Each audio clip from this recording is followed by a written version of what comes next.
Outstanding এবং brilliant. Nazmul Hossain শান্তর 60 বলে 101 নট আউট, 168 স্ট্রাইক রেট, 10টা 4 5টা 6। এরকম একটা ইনিংস বিপিএল এর শুরুর দিনই নাজমুল হোসেন শান্তর ব্যাট থেকে দেখা যাবে, এটা কেউই হয়তো চিন্তা করেননি।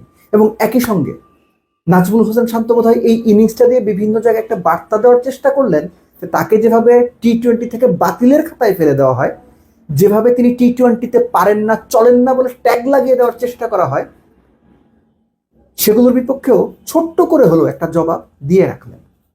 এবং যেভাবে তিনি ইনিংসটা সাজিয়েছেন, প্রথম 26 বলে যখন 31 রান, তখন আমার আশপাশের অনেককেই বলতে শুনেছি, কেননা শান্তকে ট্রল করে তো মজা, শান্ত তো ট্রলের পাত্র আপনাদের অনেকের কাছে। 26 বলে যখন 31, তখন শান্তকে নিয়ে আমি বলতে শুনেছি আমার আশপাশে, এই ড্যাশ ড্যাশ বুঝে নেন আপনি, কেন নাই টি-20তে। সেই ড্যাশ ড্যাশ শান্তই শেষ পর্যন্ত পরের ওই 26 বলের পরের 34 বলে 70 করলেন।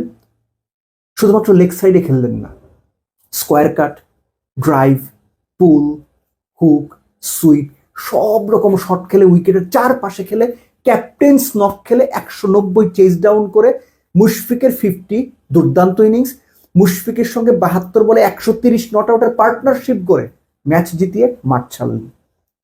আমাদের দেশের টপ প্লেয়ারদের কাছ থেকে আমরা এরকম ইনিংসই দেখতে চাই।